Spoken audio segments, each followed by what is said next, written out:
Chers amis, bonsoir. Jean Nouvel se retrouve sur les ondes de la 100.3, il est 17h02.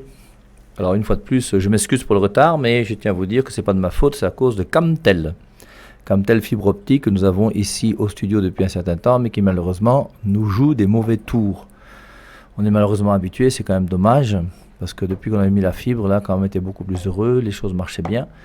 Mais c'est dommage de voir quand même que de temps en temps, malgré le fait que tu fasses tout ce que tu peux, eh bien, on a des services qui ne sont quand même pas toujours très compétents. J'espère que malgré ça, Camtel ne va pas me sanctionner, mais au contraire, qu'ils vont essayer de faire un effort pour essayer d'être plus efficace. Ce serait une bonne chose. Alors, je suis un petit peu en retard. La connexion, même sur Facebook et sur YouTube, va prendre un petit peu de retard parce qu'on a quelques difficultés. Et puis, mais nous sommes, nous, dans notre enseignement sur Marcello Tunasi. Alors, j'avoue, je ne l'ai pas beaucoup étudié, cet homme-là, mais depuis quelques jours, forcément, je m'intéresse davantage à lui. Et vraiment, c'est pas parce que quelqu'un parle fort que ce qu'il dit est la vérité. Alors, on a vu ce matin déjà un petit peu que nous allons critiquer Marcello Tunasi sur les ondes de la 100.3 pendant peut-être une bonne semaine, peut-être plus même, parce qu'on va reprendre donc son enseignement sur les vérités bibliques sur Marie, et on va démonter un par un toutes les faussetés et tous les mensonges qui se trouvent donc dans ces enseignements. Marcello Tunasi est quelqu'un qui n'est pas sérieux. Je ne peux pas vous conseiller de vous mettre à son école ou d'être dans son église. Il faut quand même mettre les choses au clair et être un peu sérieux. Et il faut que nous, en contrepartie, vous voyez, nous puissions avoir des arguments solides pour nous permettre de discerner s'il y a une vérité quelque part. Et la question qui m'a été posée ce matin donc à l'émission de 8 heures pour me dire que pourquoi est-ce que vous, mon père, votre doctrine serait meilleure que celle d'un autre ? Eh bien, j'essaye de vous expliquer pourquoi la doctrine de l'Église catholique est l'évangile de Jésus-Christ. Alors, j'insiste, et je vais insister et marteler, nous devons comprendre, vous voyez, que toutes les églises ne sont pas égales, toutes les églises ne sont pas équivalentes. C'est pour ça que je n'aime pas le mot homme de Dieu. Parce que vous allez vous appeler homme de Dieu des charlatans, des bandits et des voleurs qui sont là dehors. Tout le monde a appelé Kamden Yodor homme de Dieu. Aujourd'hui, le gouvernement camerounais demande qu'il n'atterrisse plus ici, sinon je crois qu'on va l'arrêter. Je crois qu'il y a une demande, je crois que c'est ce qui a été dit officiellement, non. Il y a une demande par rapport à Kamden Yodor qui fait que s'il revient au pays, il sera jugé par la justice, je ne sais pas pourquoi et pour quelle raison, moi, mais c'est ce qui m'a été dit. Et quelque part, il a quand même quitté le Cameroun, il vous a laissé, vous, les gens de la cathédrale de la foi. Et tout ça, il y a anguille sous roche, il y a quand même des choses qui sont bizarres. Et il faut que nous puissions avoir l'honnêteté de chercher la vérité. Alors, on réfléchit donc depuis ce matin, pourquoi la doctrine enseignée par les catholiques est la bonne doctrine. C'est intéressant quand même de voir aussi que dans les Saintes Écritures, on parle de la saine doctrine. La saine doctrine, c'est forcément la doctrine qui est enseignée par quoi ? Par l'Église qui est en place. On a vu ce matin que dans Acte 11, 26, on a appelé pour la première fois les disciples de Jésus-Christ chrétiens. Et on a vu comment dans Ignace d'Antioche, en 110 après Jésus-Christ, on a appelé l'église qui était là à Éphèse, à Jérusalem, à Antioche, à Pergame, partout. Ces églises, on appelait du nom de universel, qui est le mot catholique. Et l'église catholique, le mot catholique est né en 110 après Jésus-Christ pour désigner l'église que le Christ a laissée sur la terre. Alors, le mot catholique n'est pas biblique, c'est vrai. Il y a plein de choses qui ne sont pas bibliques. La 100.3 n'est pas biblique. Kinshasa même n'est pas biblique. Je dis Kinshasa pourquoi ? Parce que c'est là que se trouve, je crois, l'église de la compassion. Église de la compassion, même, c'est pas biblique. Marcello Tunasi, c'est pas biblique. Protestant, c'est pas biblique. Adventiste, c'est pas biblique. Témoin de Jéhovah, c'est pas biblique.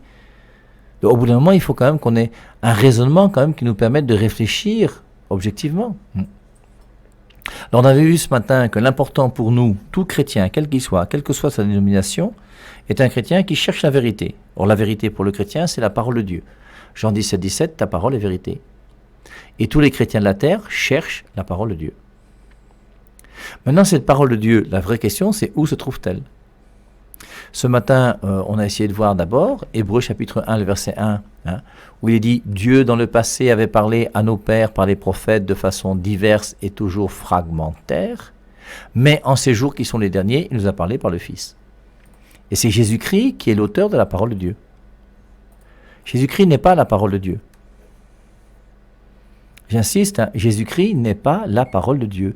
Jésus-Christ est plus que la parole de Dieu. C'est le Fils de Dieu. Et en tant que Fils de Dieu, c'est le Verbe. C'est pour ça que la vraie traduction dans Jean 1.1, c'est pas au commencement était la parole, c'est au commencement était le Verbe. Le Verbe est au commencement de toute chose, qui est Dieu lui-même, qui est son commencement, qui est le principe de toute chose. Le mot commencement d'ailleurs en grec, c'est arché. Alors je suis obligé de vous montrer que je connais un peu le grec, parce qu'on va être obligé de parler un petit peu grec dans la traduction de certains passages, parce que on a l'impression que notre ami Tunazi ne connaît pas bien le grec. Donc, alors moi-même, je ne suis pas un spécialiste de grec, hein, mais je connais quand même certaines choses. Donc, on voit que Jésus-Christ est plus que la parole, il est le Verbe, il est le Fils de Dieu. Et le Fils de Dieu est venu donner la parole. Mais le Fils de Dieu n'est pas la parole. Le Fils de Dieu est plus que la parole. Quand Dieu a commencé à engendrer, alors, depuis que Dieu engendre le Fils, il engendre le Fils depuis toujours, il n'y avait pas la parole de Dieu qui était donnée aux hommes. Il n'y avait pas la création, il n'y avait pas la parole de Dieu pour les hommes. La parole de Dieu, je vous lis Hébreux 1.1. Dans le passé, Dieu, dans le passé, avait parlé à nos pères par les prophètes, de façon diverse et toujours fragmentaire, mais en ces jours qui sont les derniers, il nous a parlé par le Fils. Pourtant, le Fils était déjà là, même dans l'Ancien Testament. Et si le Verbe était là dans l'Ancien Testament et si le Fils existe depuis toujours, la parole de Dieu n'a pas été donnée aux hommes depuis toujours. Il a fallu un temps. Il a fallu même qu'elle soit exprimée à travers une langue. On a vu dans Acte 2 comment les langues de feu sont descendues sur les apôtres. Et c'est à travers une langue, à travers un commentaire, à travers un verbe, un adjectif, un nom, un sujet, un complément d'objet direct, que la parole s'est exprimée aux hommes. Et l'expression de la parole de Dieu, ce que nous appelons la parole de Dieu aujourd'hui, hein, acclamons la parole de Dieu. On n'acclame pas le Fils de Dieu qui est éternel. On acclame ce qu'on vient de lire dans l'Église. Donc, toutes les églises, quelles qu'elles soient, églises de Tunazi, y compris la Compassion et tout le reste, sont des gens qui cherchent la parole de Dieu. Et maintenant, la vraie question qu'il faut se poser, si on veut être honnête, c'est qu'est-ce que c'est que cette parole de Dieu? Et forcément, la parole de Dieu, c'est la vérité. Or, on a vu qu'il y a 50 000 églises chrétiennes différentes sur la terre aujourd'hui, et ces églises sont différentes pourquoi? Pas parce qu'elles aiment Jésus, parce qu'elles ont une doctrine différente. Un protestant aime Jésus, et moi-même, j'aime Jésus. Et je souhaite que tous les protestants aiment Jésus-Christ plus que moi. Mais quand je vous dis ça, c'est réel, c'est profond, c'est dans mon cœur. Moi, je ne suis pas là pour faire une division entre les gens.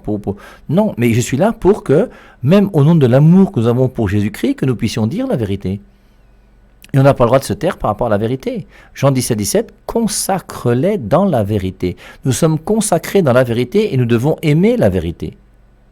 Et il faut que chacun d'entre nous, nous puissions aimer réellement la vérité. Et en aimant la vérité, nous devons ne pas aimer ce qui n'est pas la vérité. Alors ça peut être soit l'erreur, soit le mensonge. Les erreurs chez Tunazi, elles sont nombreuses, et malheureusement, les mensonges aussi. Et ça, c'est très grave. Tunazi est un menteur.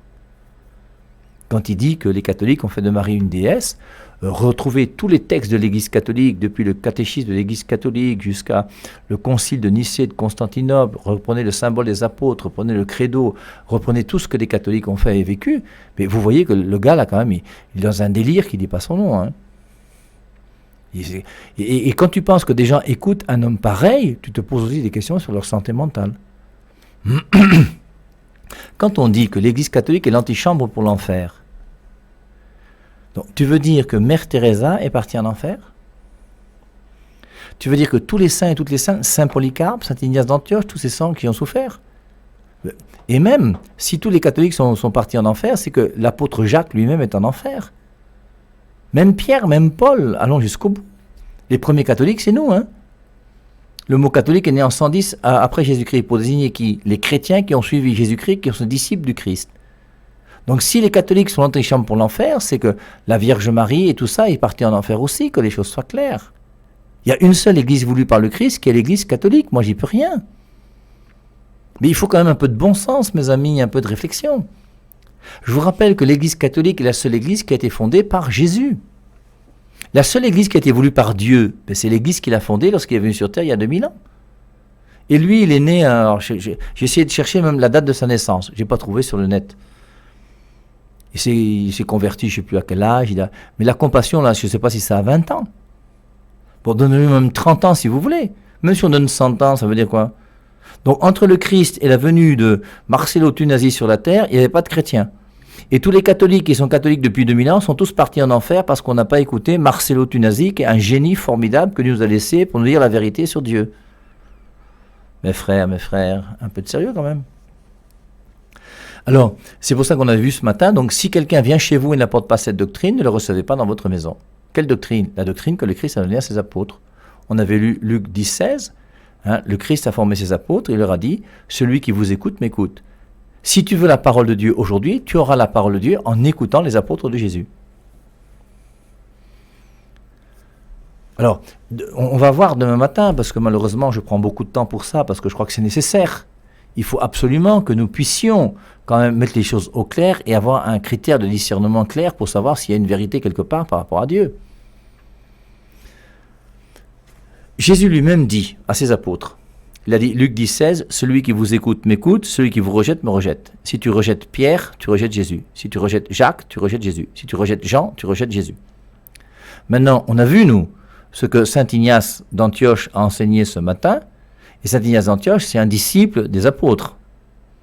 Si tu rejettes ce que saint Ignace dit, c'est quand même plus grave que de rejeter ce que dit Marcello, qui est né avant-hier.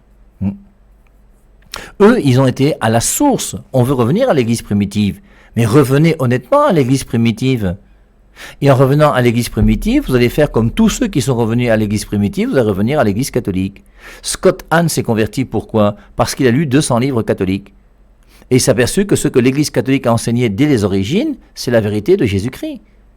Mon ami Jocelyn Amadeus, que je ne connais pas, mais qui est quand même mon ami, qui a été protestant et dans les églises protestantes pendant des années et des années, est revenu à l'église une fois qu'il a découvert, je crois qu'on peut le dire comme ça, les pères de l'église. Et les pères de l'église, pendant des siècles et des siècles après la succession des apôtres, sont des gens qui enseignent la même doctrine que ceux que moi je vous enseigne aujourd'hui. Quand je dis moi l'église catholique. Et l'église catholique, que ce soit votre curé de la paroisse, votre évêque dans votre diocèse, tous ces gens vous enseignent une seule et même doctrine, qui est la même doctrine qui existe dans l'église catholique depuis 2000 ans. Si quelqu'un vient chez vous et n'apporte pas cette doctrine, ne le recevez pas dans votre maison.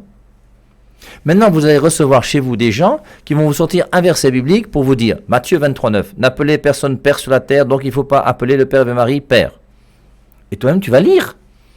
Et tu vas lire dans la Bible. Non seulement leur Bible à eux, même ta Bible à toi. Il va dire, prends ta Bible, cherche, lis Matthieu 23, 9. Et tu vas lire, n'appelez personne Père sur la terre, car c'est votre Père, celui qui est aux cieux. Comme si moi, Père Hervé Marie, je ne connaissais pas ce verset. Et je dis que je m'appelle Père Hervé Marie. Et c'est mon nom, Père Hervé Marie. Et la raison, c'est laquelle? C'est que la Bible, eh bien, c'est pas un seul verset. Et il y a 1100 versets dans la Bible qui parlent de Père. On a lu ce matin dans Jean 8, quand on montrait que les menteurs sont des enfants du diable, parce que Marcello a menti, donc quelque part, il a quelque chose qui n'est pas clair, qui n'est pas lié à l'Esprit Saint en lui, ça c'est clair. Jean 8, 44, votre père à vous c'est le diable, parce que vous êtes des menteurs. Quelqu'un qui ment, c'est pas l'Esprit Saint. Et quand il dit qu'on a fait de Marie une déesse, il ment. Quand on dit que l'église catholique doit s'appeler l'église de Marie et non pas l'église de Jésus, on ne lui a pas demandé son avis. Nous sommes l'église de Jésus-Christ depuis 2000 ans avant qu'il arrive, il a encore menti. Quand il dit que Picasso a peint le Vatican, c'est une erreur. Bon, là, c'est plus de la connaissance générale. On ne peut pas lui en vouloir s'il n'a pas fait beaucoup d'études. Mais on est obligé de reconnaître qu'au niveau de ses études, peut-être qu'il y a quand même quelques lacunes. J'ai écouté une de ses vidéos où il confond le voile et la voile. Il parle du bateau et il parle de le voile du bateau. Non, on dit la voile quand on a un peu de connaissance sur le bateau et sur ce qu'est la navigation. Donc, au bout d'un moment, c'est pour ça, il faut quand même qu'on puisse mettre les choses au clair d'une manière simple et vraie. Et reconnaître que, malheureusement, le mot père n'est pas réservé uniquement à un père de famille, parce que même dans Matthieu 23, 9, il est dit, n'appelez personne père sur la terre, donc tu ne peux plus appeler ton papa père, tu ne peux plus appeler un père spirituel père, alors qu'on a lu Jean 8, votre père Abraham. Et c'est Jésus-Christ qui parle de votre père Abraham. Et Jésus-Christ reconnaît, dans Jean 4, 12, je vous rappelle la Samaritaine dit à Jésus-Christ, notre père Jacob a construit ce puits.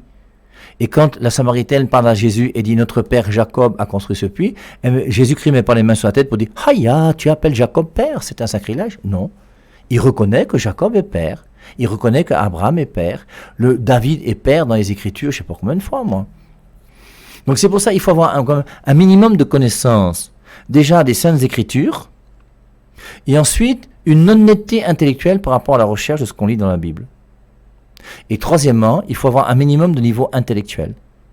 Si tu n'as pas fait beaucoup d'études, forcément, tu risques de faire des erreurs par rapport à l'interprétation des Saintes Écritures. Alors, Jésus-Christ, lui, qu'est-ce qu'il dit? Il dit dans Matthieu 28, 19, « Allez donc et faites-moi des disciples de toutes les nations. » Il dit ça à qui? À ses apôtres. Il a dit un petit peu avant, Luc 16, « Celui qui vous écoute m'écoute, celui qui vous rejette me rejette. » Allez donc et faites-moi des disciples de toutes les nations. Vous les baptiserez au nom du Père et du Fils et du Saint-Esprit, et vous leur enseignerez pour qu'ils observent tout ce que je vous ai ordonné. Il leur a pas dit, vous lirez la Bible et vous essayerez de comprendre la Bible le soir avant de vous coucher en la lisant dans votre chambre. Surtout que l'imprimerie n'existait pas encore, l'imprimerie est née en 1450. Vous les baptiserez au nom du Père et du Fils et de l'Esprit Saint, et vous leur enseignerez pour qu'ils observent tout ce que je vous ai ordonné. Voici que je suis avec vous tous les jours jusqu'à la fin du monde. Alors, est-ce que Jésus-Christ est avec nous tous les jours jusqu'à la fin du monde, ou est-ce qu'il a attendu Marcello Tunasi pour faire son église, qui est l'église de la vérité? Alors, je parle de Marcello Tunasi, je mets dedans Martin Luther et tous les Mbutuku qui ont fondé des églises sur la terre. Un chrétien intelligent ne peut pas entrer dans une église fondée par un homme. On ne va pas revenir dessus parce qu'au bout d'un moment, on ne va pas avancer. Donc, tout ça, c'est quand même important de l'avoir en tête pour avoir un discernement et comprendre que c'est pas parce qu'un pasteur fonde son église sous un manguier derrière chez toi ou qu'il a une grande église qui est climatisée que ça veut dire qu'il enseigne la vérité.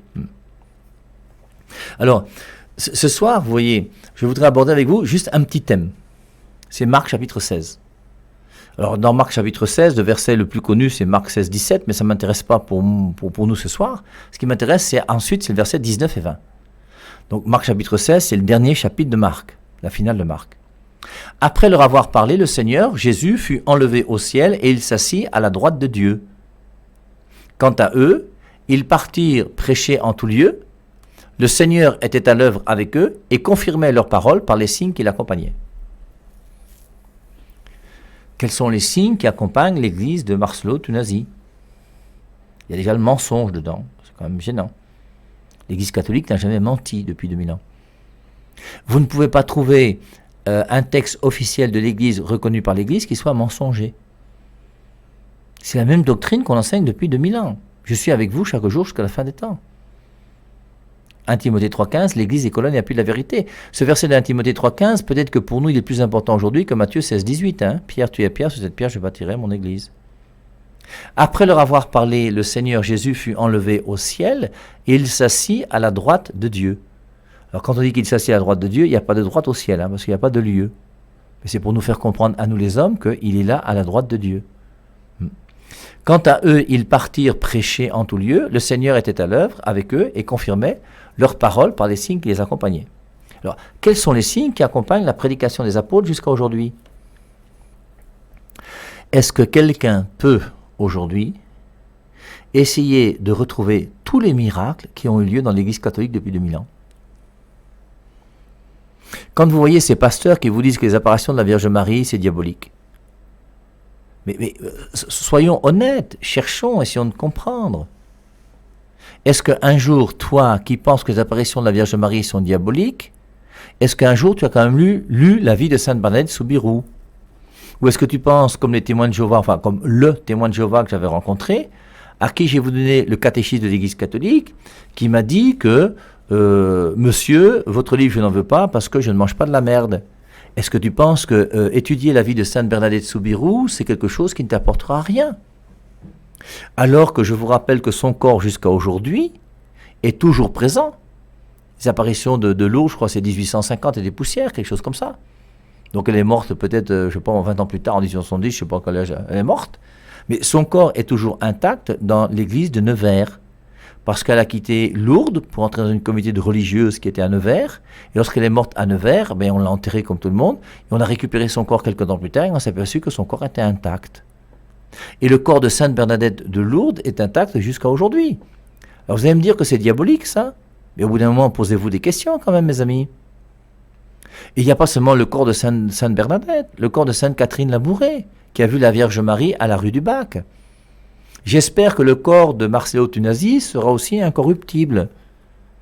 En tout cas, on a essayé de faire ça avec celui du père Sopho ici, comment j'appelle Monsieur Sopho à la carrière, son corps s'est bien décomposé. On l'a gardé un petit peu pour Noël et pour tout ça, mais en définitive, les asticots l'ont bolé, hein, que les choses soient claires.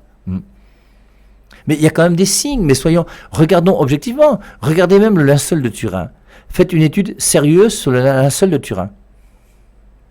Faites une étude sérieuse sur le livre de l'Évangile tel qu'il m'a été révélé de Maria Valtorta. Je vous rappelle le passage de Marc 16. Quant à eux, ils partirent prêcher en tout lieu. Le Seigneur était à l'œuvre avec eux et confirmait leurs paroles par les signes qui l'accompagnaient. Quels sont les signes qui ont accompagné les apôtres? Bien, Paul a fait la résurrection de Eutychus dans Actes chapitre 20. On a guéri le paralytique de la Belle Porte dans Actes chapitre 3. Et l'Église a continué avec des signes et des miracles. Et les signes et les miracles existent dans l'Église catholique depuis 2000 ans. Allez faire un tour sur YouTube et chercher les miracles eucharistiques, spécialement celui de l'Anciano. C'est celui que j'ai le plus travaillé, même si j'ai pas beaucoup travaillé, mais je le connais un peu. Et j'ai eu la chance, moi, dans ma vie, d'aller faire un tour à l'Anciano. C'est un petit village en Italie.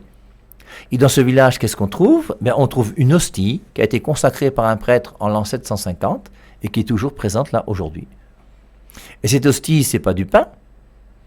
Parce que lorsque le prêtre consacre le pain, il dit « Ceci est mon corps, mais tu vois du pain, mais dans ta foi, c'est le corps du Christ. » Et là, non seulement ce pain n'est plus du pain, parce que les apparences du pain ont été transformées en chair.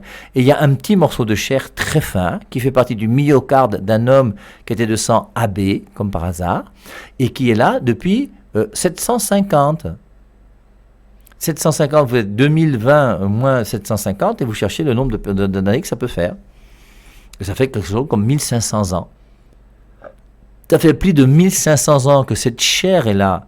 Ton père est mort, ton grand-père est mort, ton arrière-grand-père est mort, des civilisations n'existaient pas. La guerre 14-18 n'avait pas eu lieu, ni Bonaparte, ni rien du tout, c'était déjà là. Et depuis cette période jusqu'à aujourd'hui, mais qu'est-ce que vous voulez comme signe encore? Il n'y a pas pire aveugle que celui qui ne veut pas voir. Il n'y a pas pire sourd que celui qui ne veut pas entendre. Et au bout d'un moment, vous les gens des autres églises, là, mais ouvrez votre tête quand même et montrez que vous êtes quand même un petit peu intelligent. Alors c'est vrai qu'en disant ça, c'est pas la meilleure manière de pouvoir attirer les gens des autres églises sur la 100.3. Mais le but de la 100.3, c'est pas que les gens nous écoutent, c'est que les gens cherchent la vérité et aiment la vérité. Et si tu aimes la vérité, au bout d'un moment, il faut quand même réfléchir, mon frère. Assieds-toi, et puis essaye de réfléchir un peu et demande à l'Esprit Saint qui t'éclaire. Hein, et il va t'éclairer si tu es un homme de bonne volonté. Quant à eux, ils partirent prêcher en tout lieu. Le Seigneur était à l'œuvre avec eux et confirmait leurs paroles par les signes qui l'accompagnaient. J'ai pris le signe, par exemple, de l'Eucharistie. 750 après Jésus-Christ jusqu'en 2021, vous trouvez encore une chair et du sang qui est là, à l'Anciano. Hein, on a fait des études, c'est là, c'est réel, c'est un miracle. Tu ne peux pas nier ça, mon frère. Si tu nies ça, c'est que ton intelligence est pourrie et mauvaise et que toi-même, tu ne cherches pas la vérité, tu es malhonnête, c'est tout. Et tu ne vas pas expliquer, tu ne vas pas dire que c'est le diable qui fait ça. Ou alors tu ne sais pas ce que c'est que le diable et ce qui est Dieu. Il faut faire la distinction entre miracle et prodige. Alors, les multitudes de miracles qui sont dans l'Église catholique. Alors, qu'est-ce que c'est un miracle pour l'Église catholique? Alors, j'ai pris la définition de la Conférence des évêques de France. Définit le miracle comme un fait extraordinaire et suscitant l'admiration en dehors du cours habituel des choses. Il s'agit d'une manifestation de la puissance et de l'intervention de Dieu, et celle-ci n'a pas d'explication scientifique. Lourdes. Vous qui dites que Lourdes c'est pas l'apparition de la Vierge Marie, mais vous êtes des menteurs. Et la preuve, c'est qu'il y a plus de 70 miracles qui se sont déroulés à Lourdes. Et un miracle pour nous dans l'Église catholique, c'est pas le hasard. Hein. Je vous lis. Quelle est la procédure actuelle de reconnaissance d'un miracle dans l'Église catholique? C'est pas les histoires que tu pries sur quelqu'un, amène l'alléluia, il est guéri, et vous commencez à chanter et dire n'importe quoi. Non. Première chose, une véritable enquête est menée sur une période de 5 à 15 ans. Dans l'Église catholique, on ne déclare pas un miracle en 6 mois. On fait d'abord une étude. Une véritable enquête est menée sur une période de 5 à 15 ans après la guérison. Le délai minimum de 5 ans fait référence à la durée d'attente légale pour attester une guérison durable suivant une maladie physique grave. Avant 5 ans, on ne reconnaît pas. Si entre le temps où tu as eu ton miracle et si tu meurs après 3 ans, on ne va pas reconnaître que c'est un miracle. Donc le délai minimum de 5 ans fait référence à la durée d'attente légale pour attester une guérison durable suite à une maladie physique grave. L'évêque responsable du diocèse où vit la personne guérie est informé. Il soumet le cas de guérison inexpliquée à un groupe d'experts, théologiens et médecins, croyants ou non croyants. Le potentiel miraculé est interrogé puis examiné sur dossier médical décortiqué. En fonction de l'avis rendu, l'évêque décide d'ouvrir une enquête ou de ne pas poursuivre sa procédure. Donc l'évêque dans son diocèse, c'est libre de dire que oui, j'envoie à Rome ou j'envoie pas à Rome. Si la déclaration a retenu son attention, l'évêque demande la constitution d'une commission chargée d'instruire l'enquête. Science et foi œuvrent ensemble, dans le respect, avec pour objectif de conclure à la définition d'une guérison inexpliquée compte tenu des capacités actuelles de la science. Les membres du comité sont différents pour chaque enquête et le nombre d'enquêtes d'identification limité à 3 par an. Dans le cas où les médecins spécialistes, croyants ou non croyants, concluent à un état de bonne santé durable et soudain, après une grave maladie, le dossier est retourné à l'évêque du diocèse de la personne concernée. Ça, c'est par rapport aux miracles qui ont lieu à Lourdes. Il lui incombe, sans avoir l'obligation de soumettre le cas au Vatican, de considérer l'aspect miraculeux inexpliqué de la guérison. Alors, ce qui est curieux maintenant, vous voyez, nous, on a reconnu ce miracle de l'Anciano en 750 après Jésus-Christ. Et qu'est-ce que dit mon ami Saint Ignace d'Antioche, qu'on a lu ce matin? Alors, je vous rappelle d'abord ce qu'il a lu, dans son livre qu'il a écrit donc en 110 après Jésus-Christ, chapitre 8, on avait lu ce matin. Suivez tous l'évêque comme Jésus-Christ suit son Père. Si tu es dans une église où tu ne suis pas Monseigneur Jean Barga, pose-toi des questions. Je reprends, parce que je veux qu'on se comprenne bien. Et que ceux qui ne sont pas d'accord puissent venir intervenir. Je vous rappelle que sur la 100.3, ce n'est pas le bub-bub. Depuis que je vous ai dit que la Bible des protestants est une biblette de 66 livres et que la vraie Bible a 73 livres, aucun de vos pasteurs protestants n'est venu ici se plaindre pour dire que le Père Ave Marie a menti. Je vous donne le droit de réponse. Venez, je vous attends. Il faut quand même qu'on mette les choses au clair. Et que quand on parle de choses sérieuses et valables. Est-ce que Tunasi Marcello même, quelle Bible il utilise lui?